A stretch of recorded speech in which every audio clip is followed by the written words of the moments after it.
Our subscription video service Netflix is now the most popular US platform for watching entertainment on TV.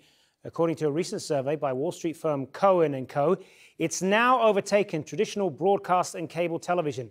And with its own studio in Hollywood, Netflix is now one of the world's biggest film and TV producers. And part of that success is the $8 billion it's plowing into making original content this year. But watch this space, because Apple and Walt Disney are about to offer competing over-the-top video services next year. Last month, Apple signed a multi-year deal with TV star Oprah Winfrey.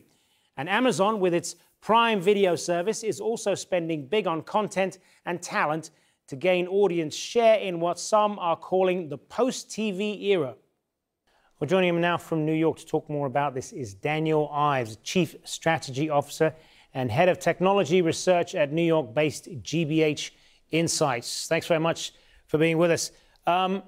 So on this news that Netflix, the more people are watching Netflix now than they are watching regular television, I think a lot of people saw this coming, but perhaps many of us may have been surprised by how quickly it came. Are you one of those?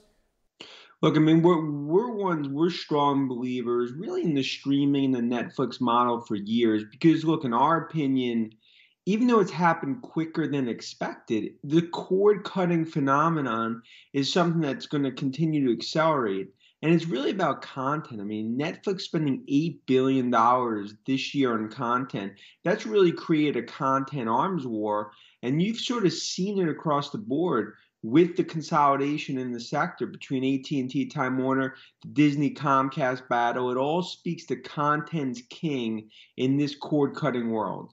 It isn't just money that they offer as well, is it, with Netflix? It's also the ability for filmmakers to essentially do whatever they want without any sort of restrictions on creativity, isn't it? Creative control has been key.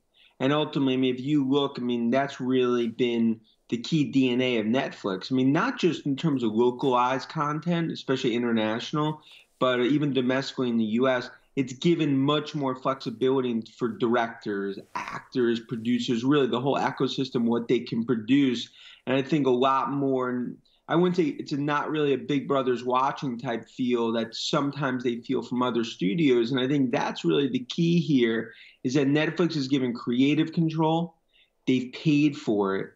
And they've created a platform now that historically maybe there was skepticism within Hollywood, but now, and you've seen it across the board, it's really enticed the talent that many few years ago thought that they could never get. But it's also spurred, look at Apple getting Oprah and other sort of streaming initiatives. You have right now about $15 billion cumulatively being spent on content, and that's a Netflix-driven phenomenon.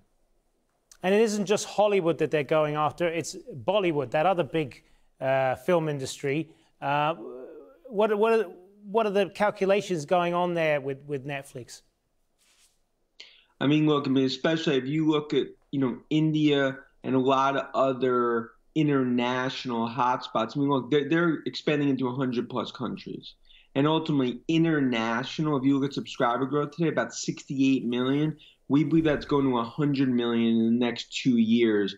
International is going to be key. But ultimately, the only way you drive international subscriber growth is international content. And I think that's the thing. You talk about Bollywood or a lot more localized content, whether it's, Middle East, Africa, other parts of the world they're trying to penetrate. And it's ultimately, right now, it's created really a new age for content.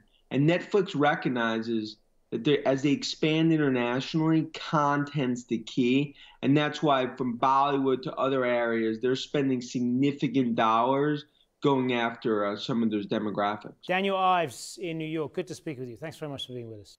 Thank you.